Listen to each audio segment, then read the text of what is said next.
What's going on, y'all? This is Stevie Zenith, Plex Boogie in the building, and today we have the homie. Now, let me tell you a little bit about this man, all right? He ran one of the most successful indie labels out there, period. All right, this man has a wealth of knowledge. He's also the co-owner of Music Entrepreneur Club, which empowers music artists, independent music artists, and producers and creatives on how to just take their brand seriously and treat it as a business, because that's one of the big things that artists struggle with. All right. So with that being said, we got the homie Dame Ritter in the building. Dame, what's really good? Yo, what's going on, man? Thanks for having me. I appreciate you guys asking me to do this. Appreciate you coming on and dropping the gems for the audience, man. I'm always down to rant and scream at artists, man. So yeah, let's do it. Dope, man. Dope. So obviously we know you. We've had a relationship with you for a couple years now, but for people that don't know about you, go into a little bit of your background and how you became so successful. So I didn't come from the music industry. I came from the corporate world. So when I graduated from college way back in 2002, I was an internal auditor for Wells Fargo. Then I did some work for Goldman Sachs overseas. Then I pressed the reset button and went to get my MBA. So I went to Stanford, got my MBA.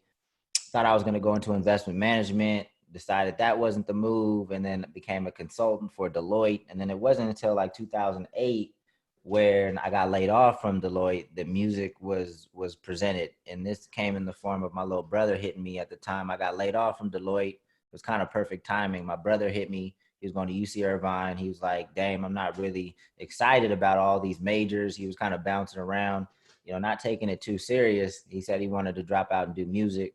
So that's when, I even considered, figuring out the music game. And at the same time, he had somebody, a good friend of his who was equally as frustrated, but in a different situation, Hobson, who they went to high school together. So we got together. He was signed to Ruthless at the time. Um, so, but we teamed up. He had the idea that he wanted to start a label already. So we just kind of came together and said I'd sort out the business side of things. They would sort out the creative side, and then we just figured it out, man. From 2008, originally just kind of positioned ourselves as a marketing and production company because he was signed to Ruthless, and I was just doing research. I was like, putting together a little, because I came from the consulting world. We were used to putting together presentations and stuff, so I was putting together like little slides, try to slide them to Ruthless to be like, "Look, this is where his fans are. This is what y'all need to be doing with him." And I never really got in the door and got a chance to talk with the label. It just seemed like they didn't really know what they were doing. And eventually we got him out of his contract, was able to release music and just kind of build and learn. Eventually, signed a couple more artists, guys were touring, selling merchandise, things was going well. We were doing a lot. We accomplished a lot. And then me and Hot butted heads at the end of 2015, early 2016, in the most ridiculous fashion ever. And that's when it just kind of came to a crash and burn. So now, 4 years later, just kind of picking up the pieces from all that, started the Music Entrepreneur Club just to kind of have a platform. Because one of the reasons I think me and Hot butted heads was that he wasn't really learning the business. So, we're trying to have business conversations. When you approach it with more emotion and ego, as opposed to like, okay, this is what's fair from a business standpoint, you kind of have a clash. So I've always had a foot in education. Even when we were working on Funk Volume, I was like a substitute teacher. And even going back in college, I was always, participate in like mentorship programs and things like that with the youth. So I've always had an interest in education. And during the Funk Volume days, we used to host something called the Funk Volume Virtual Conference, where we were doing something very similar to what I do now.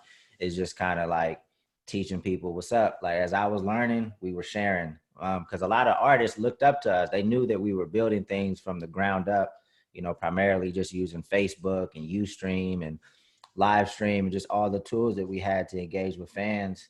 And we were just teaching folks. So now I'm doing the same thing. It's just motivated kind of by the crash and burn, because I just wanted to build a platform where artists can come and get good information, because we have a couple of problems. We have a lot of information and a lot of it's bad information. So I just wanted to make sure that, artists have a base they can come to and get information from people that know what the hell they're talking about. So Now I work on the Music Entrepreneur Club, but that's more of just a passion project. I work with some artists and I work with some comedians. So I'm trying to like bust into television and film, just like we did the music stuff. So it's kind of like deja vu. And then I still consult for a music distribution company called Foundation Media. It's a good team over there. And then I also consult for a text marketing company called Fan Connect. So I'm all over the place now. I still have a foot in music, but you know, looking to run away as fast as I can at this point. Yo, that's an inspiring story though, man. Just everything that you've been through, you are definitely well versed and seasoned in the game. So I think and the reason we reached out to you and we're interested in working with you from the jump is because we know that you're a businessman. You know what I'm saying? And you handle everything you do is from the standpoint of you running a business, a successful business. And we're the same way. You know, we think of our brand as a business. All the Right. artists that we talk to, we tell them to think of their brand as a business, man. So what I wanted to ask you, because you're talking about all these other things regarding fan bases and you run a text marketing company and all those things. From your opinion, what is the most important aspect of growing your fan base as an independent artist? I mean, I think it all starts with, a compelling story and some dope content. So I think it takes a while to get to that point. I know a lot of people want to rush out and start getting fans, and you may see other people that are getting fans with limited expertise in their craft. But I think sometimes you just got to slow down and really work on having a product that you think people are really going to value. Because if you just rush out there or just do some crazy stuff to get attention, as quick as that comes, as quick as it's gonna go. So I always tell artists, man, just really just focus on your craft. Make sure you have the ability to make dope music, dope content, because that's where it starts. Definitely don't skip that part, because trends change, things change, sounds change. If you don't have the expertise and the ability to continue to reinvent yourself over time and to continue to deliver a sound that people wanna consume, then it's gonna be a wrap. So don't jump over that step, even if you feel like other people are getting on with music that's subpar. That was the reason that I agreed to work with Hop and my brothers, because I just knew that they were really good at what they did. They were really good at the music. They were really good at performing. They were really good at the visuals. So that piece, I feel like they had down pat. It was really just figuring out how to get them out there. So that's where I would start. But there's so much, in terms of building a fan base and building some momentum. For real. And that's something that we tell everybody that we work with, because we obviously do digital marketing. So our biggest thing is we help artists kind of grow and by using digital marketing. But the biggest thing we tell people is like, yo, your music has to be on point. Like, we won't work with you because the best marketing strategy in the world, like, bro, I'm just going to blow up trash, and it's just going to, you know what I'm saying? It's just going to, and you're going to see that. So we can't make the fans love you. We can't make the fans love what you do. All we're going to do is equip you with the tools to get your shit out there. You have to make sure that your product is on point. And I think that's with music, or that's with business in general, right? But so many people, you're right, man. So many people are very, I don't know if it's lazy or if it's they just want the quick fix. You know what I mean? They want to get huge really quickly, but you got to focus on the music, man. Focus on your product, bro. That's huge.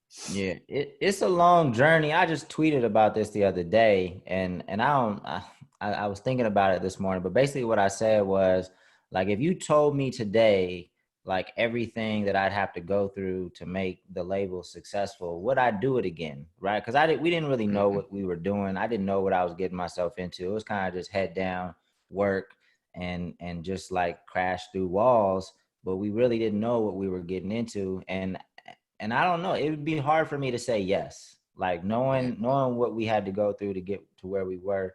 Well, especially how it ended. If it had to end the same way, then I definitely wouldn't have started.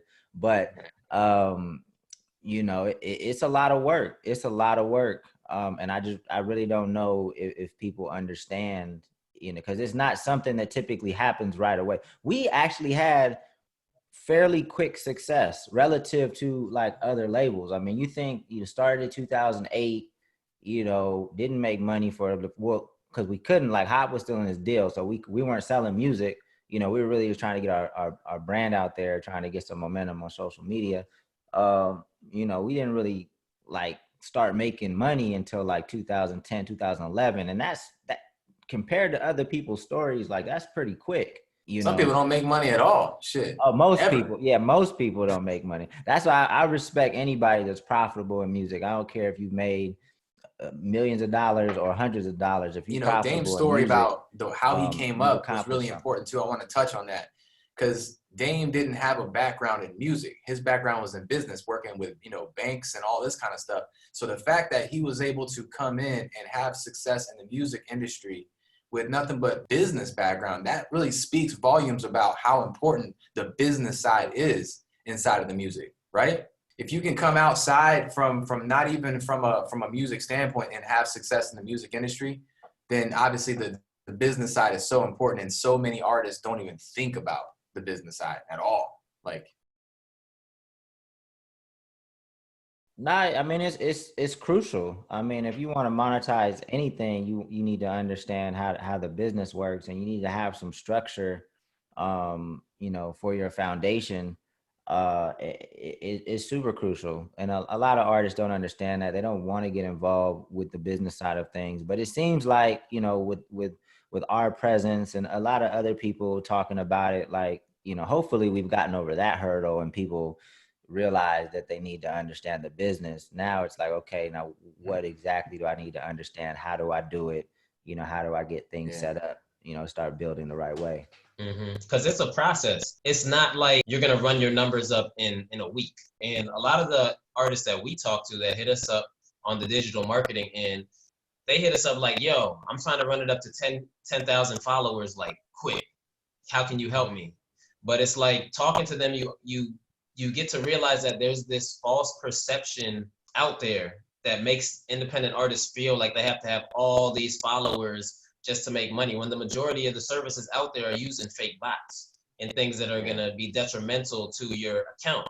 A lot of independent artists hit us up wanting streams, wanting to get on all these playlists and all those type of things. But from your perspective, what's the problem with that, with the whole playlist game? What's the problem with that? So streams are cool. Like we should all want to get our streams up. But if your focus is primarily on streams, to me, that's not a formula for long-term success, because on these streaming platforms, when you get a stream, you don't even really know who's listening to your music, right? And how they found you, if they even like you, or if they just like the song. So I encourage artists to really focus on the fans, because if you have fans, then all of the monetization options will follow, right? They're going to stream your music. They're going to buy your merchandise, come to your shows, subscribe to your fan club or whatever you got going on. And that's who you want to connect with, the people that really rock with you. It's very difficult on these streaming platforms to scale a stream to like an actual fan, because there's no like direct communication. And I know on Spotify, like they do have like your Instagram, you can typically find their Instagram, but sometimes the way these songs are discovered, whether it's discovered on a playlist or whether it's discovered on Spotify radio, like sometimes these songs are just coming on automatically, and people might just save the song. Like, so unless they hear your voice time and time again, it's like, okay, this is a familiar voice. Let me circle back to the profile. Let me follow them. Let me see where they at in Instagram.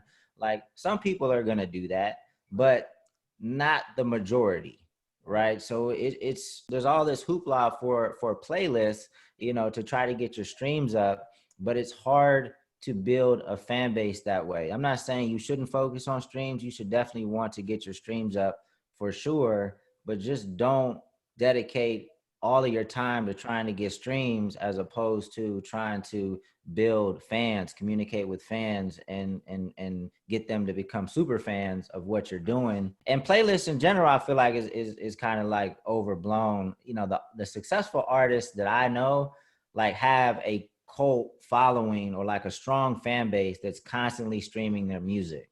They're not dependent on trying to get on a playlist here and a playlist there. they have a fans that are going to stream their music regardless of whether or not Spotify picks them up in a playlist. So, again, I'm not bashing playlists. I think if you get on a playlist, that's cool. That could be one part of your strategy, but always hone in on the fans and try to scale that relationship. Try to take somebody from, somebody that's I made this graphic not too long ago. It's called the progression of a fan, and just kind of how weak of a metric a stream or a view is. And then it went from like a stream or a view to like a like or a follow, and then and then a comment is probably a little stronger than that, and then a share is a little stronger than that. Can't remember it exactly, but it basically scaled all the way up to, from social media stats. And then you have like data where you get an email. So an email is stronger than a share, like having an email address. And then a phone number is even stronger than that, because a phone number you can get the right to somebody. You don't have to be dependent upon email open rates. And then after that, I feel like people will spend money, because I feel like if somebody's going to give you their phone number, at some point they'll spend money with you if you present them with the right value proposition. So yeah, so basically, I mean, I know I kind of messed that up, but like a stream or a view is a cool. Of course, we want to get our stream and views up, but it's a very weak metric, as opposed to the other side of the spectrum, getting somebody's phone number, because that's closer to an actual sale. Right. And then when you get that, you got to work on getting social security numbers, which is what we're going to start working on here soon. Stay away from that. That's all bad. But I think that's very powerful, Dane, because one strategy that we've implemented lately is, if we're working with an artist that's bigger, we'll check out their streaming analytics and see what countries, what cities are really rocking with them, and then use that data to then target people on Facebook from those cities, in hopes that we'll hit those people that are streaming. And more than likely we will, because Facebook has 52,000 data points on each individual person. So the odds are that if you're running ads to the cities that are streaming you, you're gonna hit them again. So that's a way to kind of turn a stream into some data that you can actually collect. And then from there, it's just about getting their attention and having them perform whatever your call to action is at that point. Right, for sure. As far as you go as an executive, what would you look for when signing an artist? What are the key things that they need to have in order to catch your eye?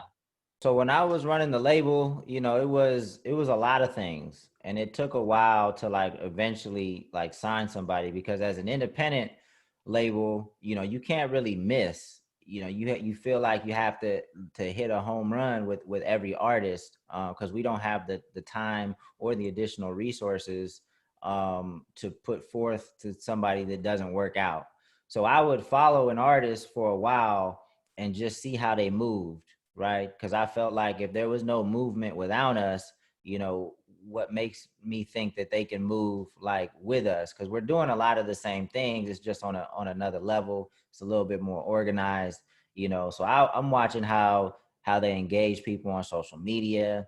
I'm watching the quality. I'm listening to the quality of the music, watching the quality of the visuals. Are they good on camera? Because visuals played a big part in the success of our label. So they have to be comfortable and confident on camera.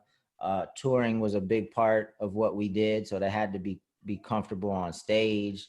Do you want to tour like that? What else? They had to be teachable. Like, look, there's some things there's a ways that we do certain things. So yeah, and just somebody that fits with the personalities of the people that we had on the roster, because we tried to create more of a familial vibe. So you don't want to be around people that you don't really like as a person. So there's a lot of stuff in it, and like I said, I will watch cats and just see how they move for a minute, before we pull the trigger. For sure. Now, as far as like social media goes, is there a specific thing that you look for when it comes to social media? Like, are you looking to see what their comments are looking like? Are you looking at their streaming numbers? Are you looking at any of those metrics at all? I mean, we looked at metrics. It was more so like the quality of the music, and then just being around them.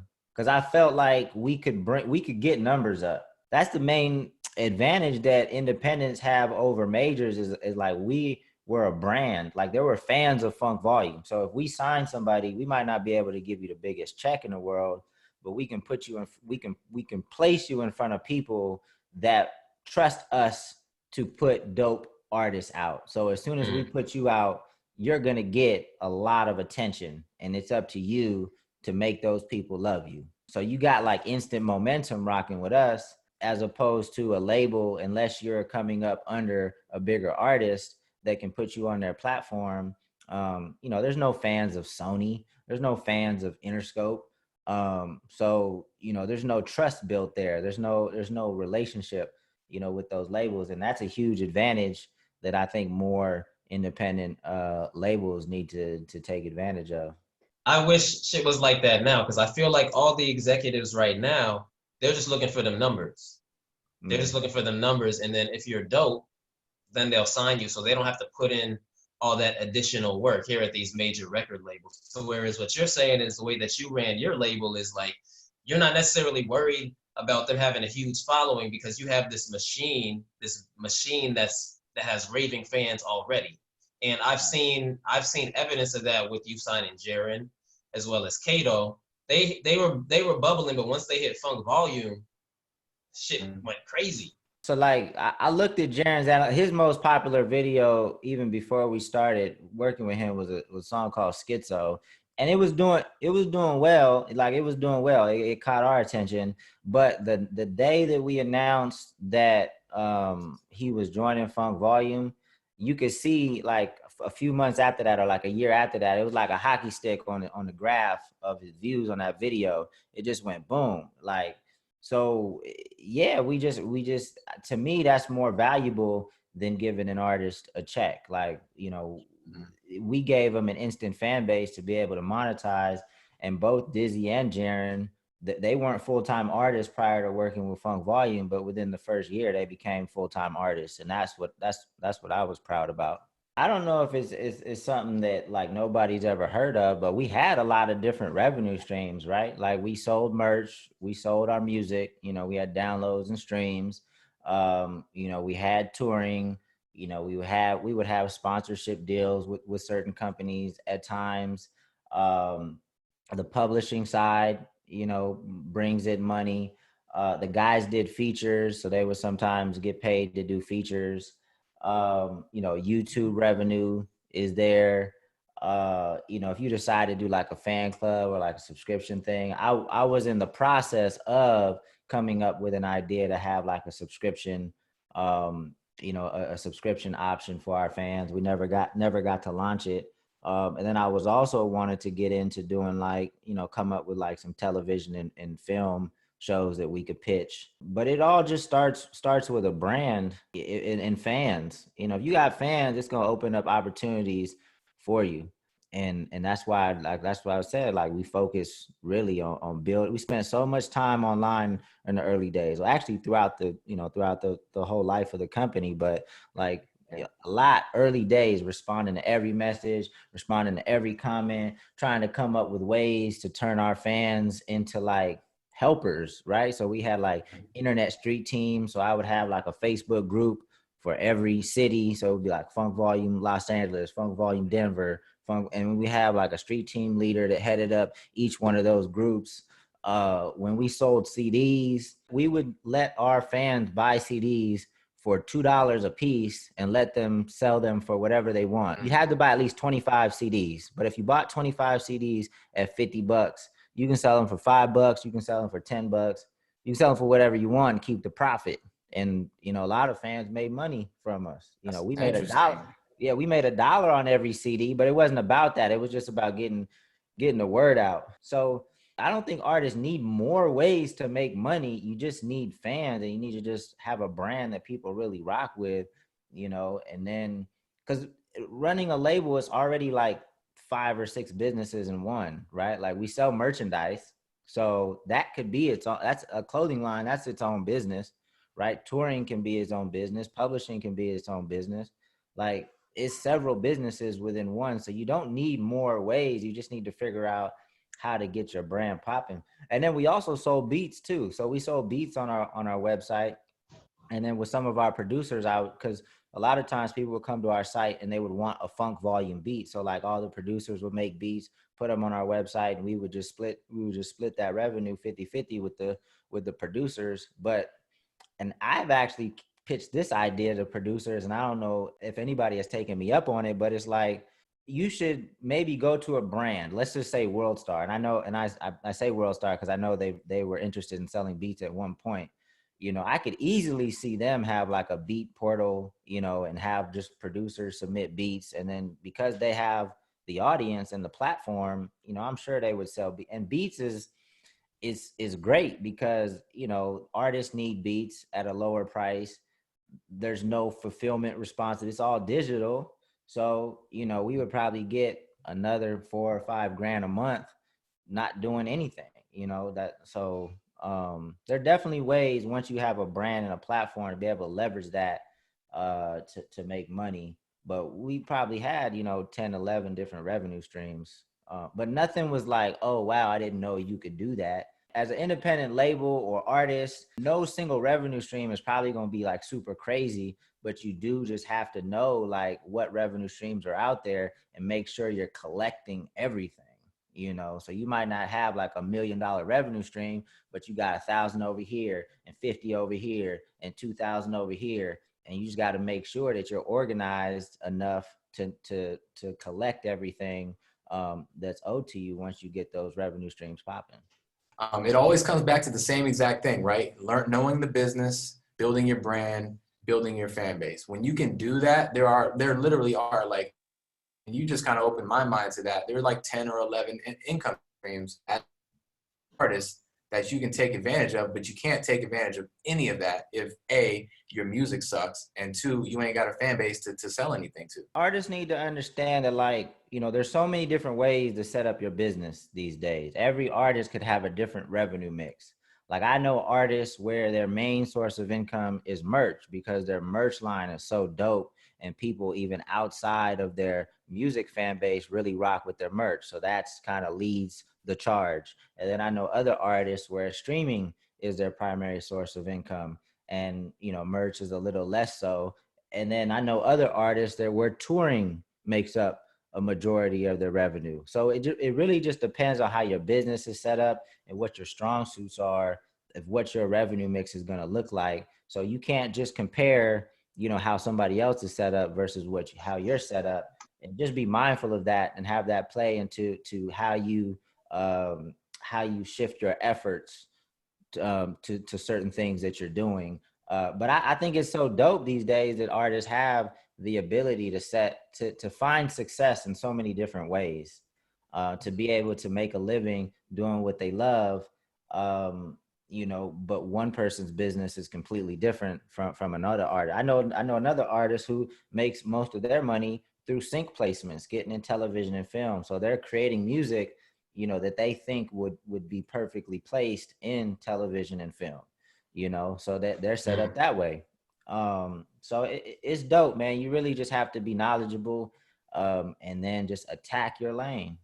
I think in these times that we're living in right now, with the whole coronavirus and the quarantine thing, I've seen a lot of different creative things going on. You know, Tim and Swiss Beats just started the Versus TV thing, which is really dope and innovative.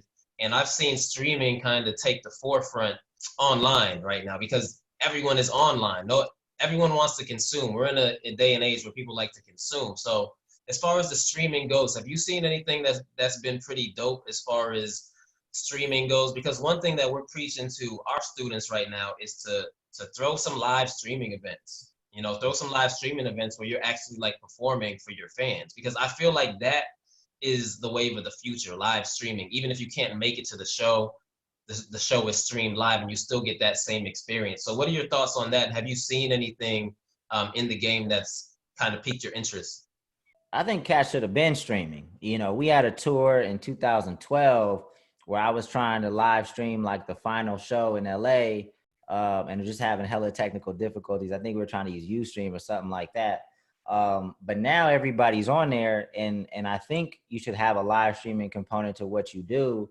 But it's not enough just to go live, right? Like, because everybody's going live. If I go on Instagram right now, there's probably several people that I follow that are live, but who has a show? Who has something that they do that's entertaining and engaging? It's not just about going live. It's like, what are you doing? You know, and it might take time to build some momentum. You might need to go live at the same day every week, same day, same time every week. And what are you doing, right? Like, if you are you giving relationship advice? Do your fans like that? Are you performing? Are you telling jokes? Like, you're competing with hella people that are going live now. And I think the only people that are going to be able to like continue to go live and it be meaningful even after we get out of quarantine is people that have like established a brand, right? The verses and stuff like that stuff is, I mean, that's crazy. I mean, cats on that level, I feel like they're auditioning for like TV spots or like a Tory Lanez. You know, Tory Lanez has killed it in the quarantine when it comes to the IG live, and I'm sure he's getting offers to do stuff on TV. Will he continue being live on Instagram, or will he scale up and get a show? You know, to me, that was like, for cats that are already on that level, it's like an audition for something bigger. Same with verses. I think verses, you take that and you have an opportunity to create a show. And then the other thing I would say about verses, because a lot of people were like, man, why don't you take this off of Instagram and put it on a paid platform so you can get paid? And I don't think people realize, like, one, like what they were really trying to do with verses, and two, like the distribution platform of Instagram and kind of making it free. And I think, you know, developing such an audience first and then maybe taking it to like television or something like that, you know, I think is much smarter, because it really just kind of gave them an opportunity to expand the brand, get so many people on there. I mean, you think about it. I think Jill Scott and Erica Badu had like 700,000 people watching at one time. You know, if one of them just went live by themselves, I bet you they would probably get like 20,000 or 15,000 or something like that. So sometimes you have to time when you're going to gate something, right? Like, you have to understand the power of the distribution platform, and then you can turn on monetization. Sometimes you turn it on too early and you cut it off, just like Teddy Riley was doing. Teddy Riley was trying to be live on Instagram and cater to his audience on his paid platform, and it wasn't working out. So it has to do with timing as well, in terms of like, when do you monetize? When should you monetize? So I know that was a lot of rambling, but long story short, long story short, you should definitely have you don't have to, right? Like, if you're not comfortable doing a live session, you don't have to have it. But if you're gonna have it, have a reason and be good at it and do it consistently. The free version of verses right now, the way they're doing it, like not charging anything, not monetizing, is genius. Because me thinking as a digital marketer, I'm already thinking like, yo, okay, the people that go live on their platforms, whether it be Ludacris and Nelly, or, you know, Jill Scott and Erica Badu, whoever it is, I hope they got a digital marketer on their team, because with that amount of audience on your live stream, that is a lot of data that Instagram is collecting for you, so that you can run these ads and target every single one of those people that were on your live. So that's the monetization play right there. So that's just me thinking out loud, but I hope they got somebody that knows that shit. That's the first thing I thought of, bro. The first thing I was thinking, because I was watching the Ludacris and Nelly shit. 300,000, 400,000 people on your stream, bro. Having that type of custom audience. Go back to you, Dame, too, because you said it's all about timing. And like, from your standpoint, like, when is a good time? Like, how do you know when it's a good time to monetize? I mean, sometimes it's just like trial and error, you know, and then it's just playing with different price points. So even with the app that we have for Big Ja right now, Big Ja is a comedian that I work with. So we just launched an app, and it's a membership thing, and it's only $3 a month. You know, but I felt comfortable that we can do this, because when he was going live on YouTube, so he just reached 1 million subscribers not too long ago. And when he went live to celebrate that, you know, he didn't ask anybody for money. He didn't ask anybody for a donation. He simply went live and just wanted to show his appreciation for the support. And he went live for like 30 minutes, and people donated $2,000 in that time, and he didn't ask at all.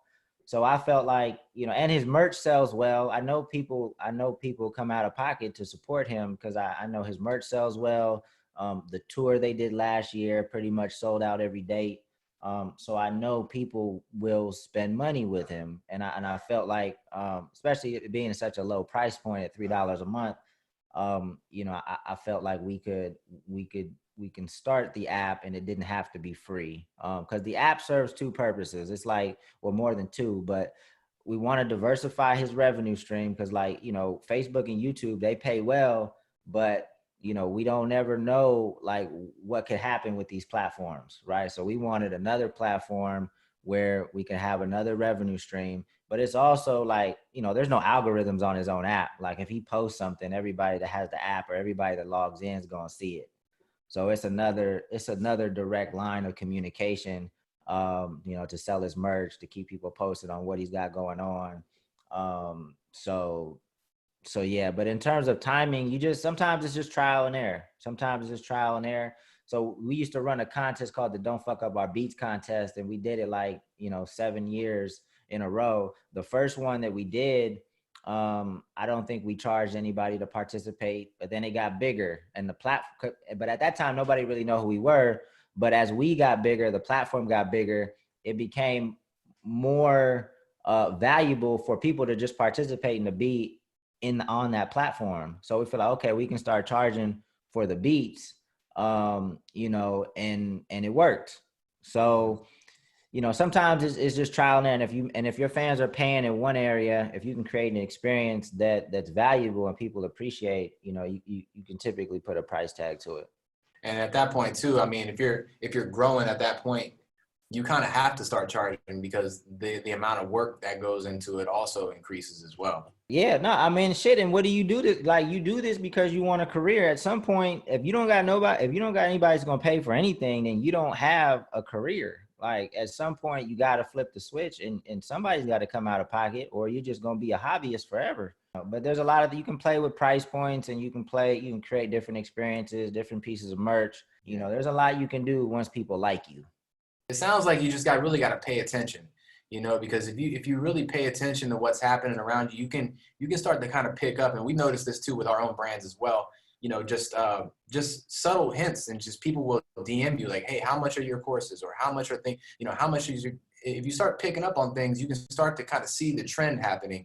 And when that momentum happens, it's important that you jump on that wave and kind of start actually creating an income stream out of it. But yo, talk to me about the whole artist development piece. All right, since artist development has kind of disappeared, like it used to be like this big thing, like artist development. Like even if I didn't have a following, a label would take me on if they found the talent in me. But nowadays, they're not looking for artist development at all. So how should artists go about developing themselves as a brand, since that's no longer like a sector of a major label, or even indie labels? I don't really know if they do that with indie labels either anymore. Well, they should. I feel like, we had, even though we were independent, like we had, and it wasn't like a set process, but, we had the ability to like put people on stage right away because we were touring. So it's like, okay, we signed Dizzy. Dizzy's now opening up for Hobson. So he's about to get his reps in on stage. Hop has always been pretty good with the visuals. Hobson didn't do anybody else's videos.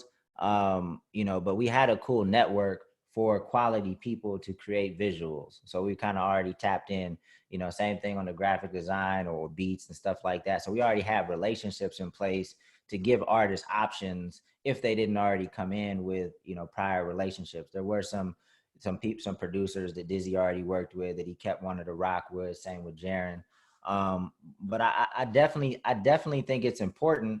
But it might be even more important for an artist to be an A&R themselves. Like as an artist, that's one of the key things you have to be coming up, especially if you don't have a lot of resources, is you have to have an eye for talent in all the different areas in which you need. You need an eye for dope videographers that haven't really got on yet. You need an eye for dope graphic designers that ain't really got on yet.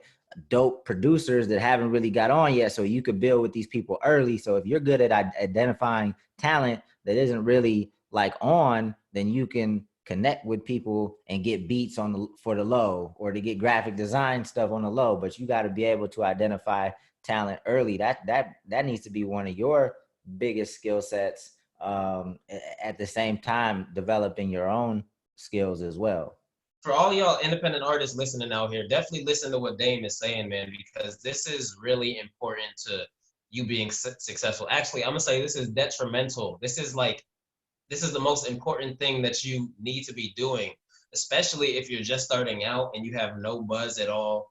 You need to start reaching out to your peers that can help you to take it to the next level. This is not theoretical, man. This is not a concept. Dame really ran a huge indie label. If you're trying to be an indie artist, listen to what he's saying. Like, he really did it. He's still doing it now in multiple different industries. So it's like, you know, if you're listening to this podcast, you probably need to rewind and listen to this shit again, because some of this stuff can go over your head, you know what I mean? But it's like really, really important that you guys let this soak in, man. It's so important to take care of all these different things, because now if you're trying to be an indie artist, there's a lot of advantages to it, but there's a whole lot of responsibility that comes with it as well. This shit is not easy. I will never sugarcoat it. You know, it's not for everybody. Not everybody has the persistence, the passion, the work ethic, the talent, you know, just the drive, the story, the content, you know, the music. There's enough education out there for artists to get to a point to decide whether or not this is for them, you know. And I'm just trying to get as many artists to that point as soon as possible, because I would much rather you decide that you want to pivot earlier in life than wait till like you're my age and be like, damn, I just spent 20 years thinking I was gonna kill it in music. And not to say you can't pivot at any point in life, you can, you know, but it's just much harder to do later on in life. So it's not my job to tell anybody what they should do. Like, I don't ever say, hey man, I don't think this is for you, you should quit. You know, I try to present the tools where they can find out for themselves, get the feedback themselves of whether or not they have what it takes to make it in music. And then also, like, I just like to give information, because there might be another aspect of music that you rock with it that might make sense. It might behind the scenes. And then also, why I really love what you guys do is because you guys teach artists how to market themselves, and whether they decide to stay in music or not, it's a skill set that is going to be valuable, whether you're selling music or whether you're selling oranges. So I really love honing in on topics like that, like things that are applicable outside of music. So like building relationships, the marketing aspect, you know, just certain things that we have to learn within music that are gonna hopefully extend into other areas and things that young people do. And I think that those skill sets are so valuable. Yeah, man, because we're obviously artists before all this digital marketing stuff. Actually learn, we had to go outside. Nobody in the music industry was even doing anything remotely as advanced as what we were trying to do. So we learned digital marketing by running e-commerce stores, and we did that, had some success, then started an ad agency, had some success, and then decided to kind of bring it back into the music industry. So yeah, like, we agree, man. Like, digital marketing is something that literally you can, like, you're right, man. Music or oranges, bro. It don't matter, whatever you want to sell, bro.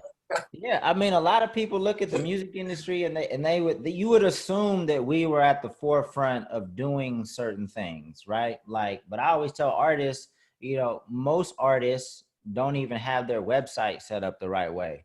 So please stop looking at other artists for good examples of websites. What are you trying to do? You're trying to sell stuff. Look at the websites that sell stuff as a business. What does that customer experience look like? You know, what does that design look like? See how easy it is to click through, see how fast it is, see how few clicks I needed to check out. Like, that's their business. So you should model your merch portion after, you know, Ethica or some, you know, some clothing line, because they do that for a living. You know, that's what they do. And then going back to what I said earlier, you're trying to run 5 or 6 businesses in one. That was one of the mistakes we had in one of our early websites was that we just had too much shit going on. Like, we had a blog, we had videos, we had the bios, we had all this stuff. But then we had to sit back and think, it's like, well, what do we want people to do when they go to our website? Well, we want them to buy merch, primarily. All right, well, let's design it for that. Let's take off the blog. Ain't nobody reading that anyway, because that's just a distraction. Let's just simplify it, make it cleaner, and let people get in and get out with whatever they wanted to purchase. But we had too much stuff going on. So that was definitely one of the things that we changed along the way.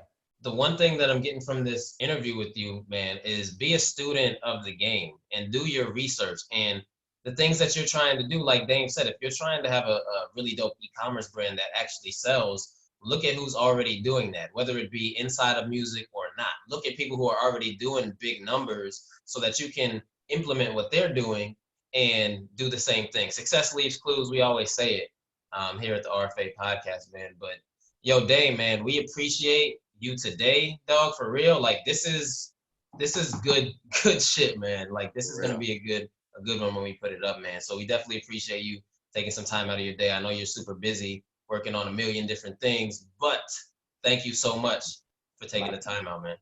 My pleasure, fellas, man. Anytime. So where can people find you at? Drop your social media. So you can find my personal pages. You can hit me on Instagram, dame.mec, or Twitter, dame_mec. But if you're interested in the Music Entrepreneur Club, just go to musicentrepreneur.club.com. If you use the code MEC for free, MEC, the number 4, and then FREE, get a free month so you can look under the hood and see if it's worth your $13 a month. I definitely think it's worth way more than that, but rock with us, man. We got live sessions every single week. We're on Zoom talking to people that know what they're talking about, and we just got a cool community. So, we're always coming up with different ideas. I'm about to start these little MEC workshops starting on Friday. I'm gonna start something a little different. So we always got a lot of stuff going on. But anyway, musicentrepreneur.club.com or on Instagram at Music Entrepreneur Club. Just come rock with us. Yo, with that being said, y'all, be a student of the game. Stay focused, take your craft seriously, and you can gain success. But you gotta put in the work. But with that being said, we out of here. This is the RFA podcast. Thanks for listening. Peace.